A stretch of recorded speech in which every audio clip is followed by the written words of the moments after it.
Good Friday 2020. Reflection 1. Mary.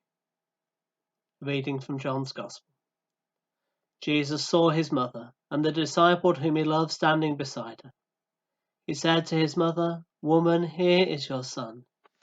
Then he said to the disciple, "Here is your mother." And from that hour the disciple took her into his own home. Here in John's Gospel we hear Jesus committing his mother into the care of his beloved disciple. Often in our churches we see the image of Jesus on the cross, flanked with Mary, his mother, and John. These two figures look at him with love and compassion. We remember the words of Simeon in the temple, "And a sword will pierce your own heart too." On this day we witness the tragedy here for Mary, who watches her son die on the cross. She is the one who has treasured in her heart all the things that have been said about her son, from the shepherds to the wise men, to Simeon and Anna and beyond. Now she sees the prophecy being fulfilled. Most of us can only imagine what that might feel like.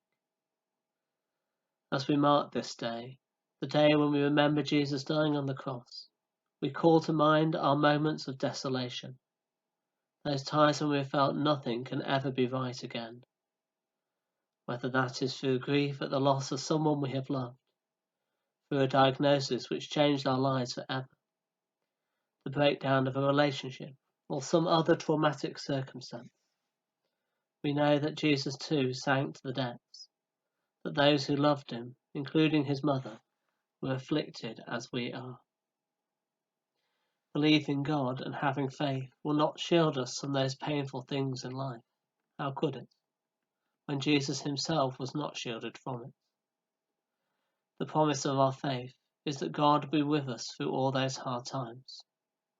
If we're able to look, we will see his love shown in many different ways, in the kindness of those around us, in the beauty we find in creation, in the skill and support we receive. If we are supported in these darkest of times, we need to be mindful that God has no hands on earth but ours, and offer support to those around us who find themselves in dark places, that God might be able to work out his loving purposes through our acts of kindness, both large and small.